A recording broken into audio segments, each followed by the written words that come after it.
Alors j'ai 63 ans, je suis garde-monitrice au Parc national des Écrins depuis 22 ans.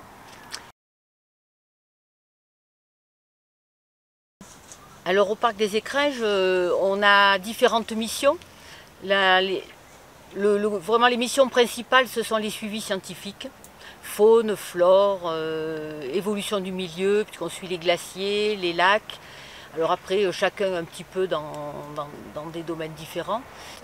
On est en mission de police, il y a les missions de police qui sont permanentes puisqu'on est assermenté pour tout ce qui est réglementation cœur du parc et dans la zone d'adhésion qui est la zone zone périphérique sur laquelle il n'y a pas de réglementation particulière, mais là aussi on est assermenté pour la chasse, réglementation chasse, pêche, voilà, loi 4.4 et espèces protégées.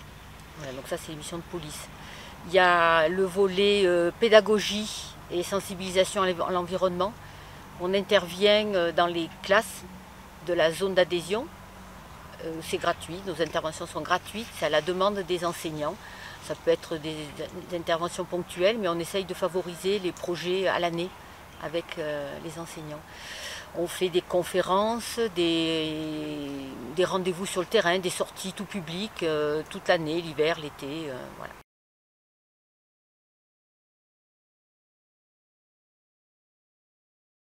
Alors déjà au niveau de la réserve de Sarichat-Ertash, ce qui m'a vraiment surpris, c'est que c'est une réserve intégrale. Donc en France, il y a une seule réserve intégrale qui est une petite surface dans le parc des Écrins. Mais là, qu'il y ait un espace entier qui est un peu plus petit en surface que les Écrins, qui soit complètement réserve intégrale, ça m'a étonné parce que c'est important, quoi, que c'est une protection qui est vraiment forte. C'est-à-dire que voilà, on ne peut y aller qu'avec autorisation. Et après, le métier des gardes, il est très ciblé sur les suivis un peu de grande faune, panthère des neiges, mouflons, bouquetins.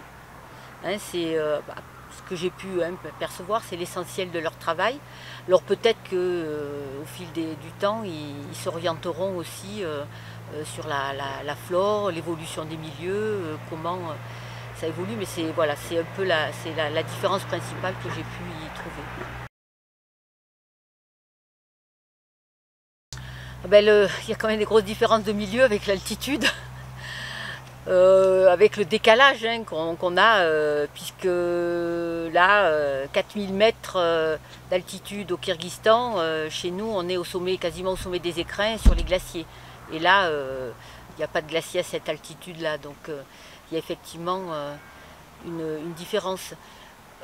Oui, puisque nous, les Écrins, on part de 800 mètres à 4102 mètres, donc il y a une grande amplitude altitudinale avec des milieux très très différents.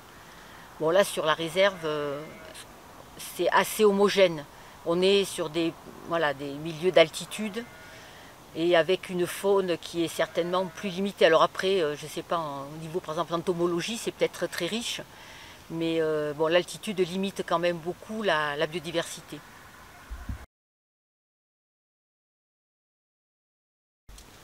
Alors on a rencontré aussi des espèces qu'on trouve chez nous qui ressemblent pas mal.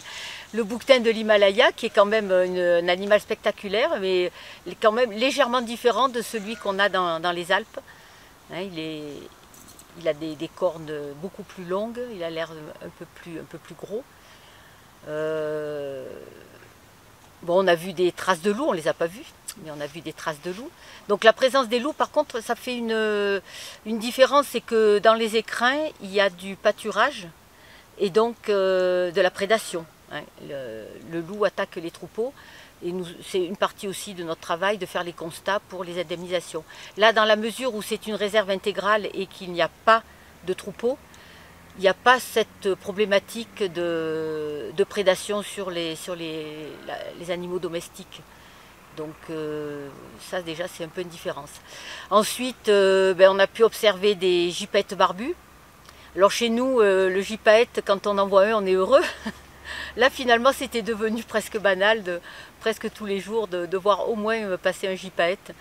Voilà. Bon, dans les Alpes il avait quand même, ce ne sont que des oiseaux issus de réintroduction. avec un peu de reproduction maintenant, mais voilà. Les vautours, alors chez nous c'est des vautours fauves, là le vautour de l'Himalaya qui lui est proche, mais coloré différemment.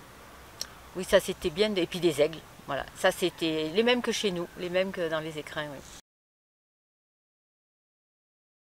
Oui. Les gardes, leur implication, j'ai trouvé qu'ils étaient vraiment motivés, sensibilisés à la protection de leur environnement, de leur biodiversité.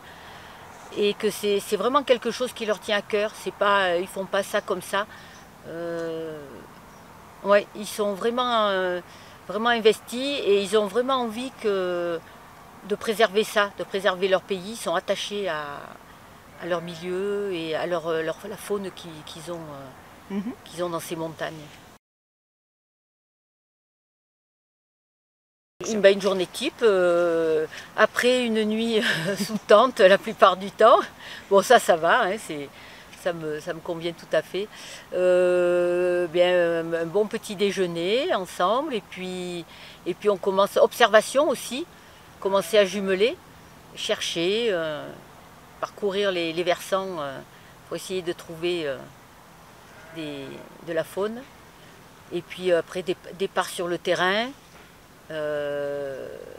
Donc avec Anne-Lise qui nous coach là-dessus.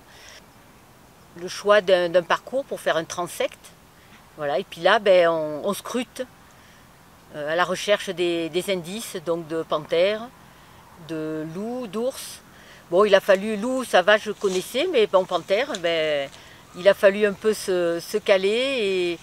Mais bon, ça va assez bien hein, quand on nous explique bien et qu'on voit aussi sur le terrain, hein, c'est concret. Hein, quand on voit un grattage, quand on a vu quelques fesses, rapidement on arrive à les reconnaître. Hein, et voilà, donc la journée se passe comme ça. Oui, le piège photo, ça c'est quelque chose qu'on connaît puisque dans les écrins on suit les loups avec ça. Donc on pose des pièges photos et relevés de pièges photos. Bon, on les relève beaucoup plus souvent puisque là ils sont relevés qu'une fois par an. Hein. Mais c'est intéressant aussi hein, de trouver le bon endroit, ce qui implique de bien connaître l'espèce aussi pour pouvoir poser le piège de façon optimale. Et puis il y a toujours, j'aime bien le moment où on sort la carte SD et qu'on commence à regarder. Et puis que là, il y a des belles images qui sont là, et panthères, ours, loups, c'est toujours intéressant. C'est l'ensemble, bon, j'ai découvert un pays, des montagnes qui sont incroyables, des paysages grandioses.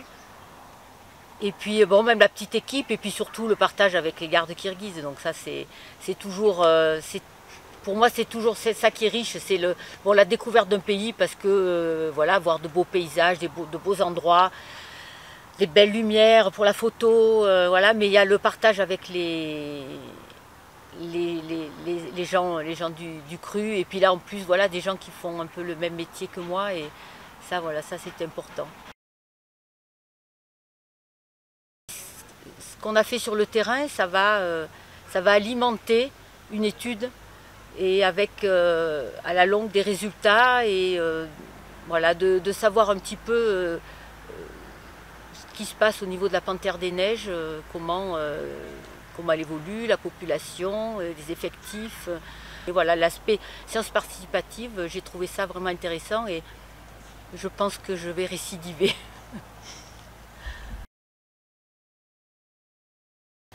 Oui, donc pour conclure, pour moi ça a été un voyage enrichissant, comme je l'ai déjà dit, hein, rencontres humaines et puis découverte d'un pays, beau pays de montagne, et avec justement un voyage qui a du sens puisque il y a une collecte d'informations sur la panthère des neiges. Et voilà, je ne peux que conseiller à des gens qui le souhaiteraient. Bon, c'est un voyage assez rustique, voilà, on a des conditions qui ne sont pas toujours idéales, mais ça fait partie de ce genre de voyage et c'est ce qui donne aussi de la valeur et de l'intensité. Voilà, et puis on le partage, même si là on était une petite équipe, mais voilà, il y a vraiment un intérêt à faire ce genre de voyage et je le conseille. Merci Mireille.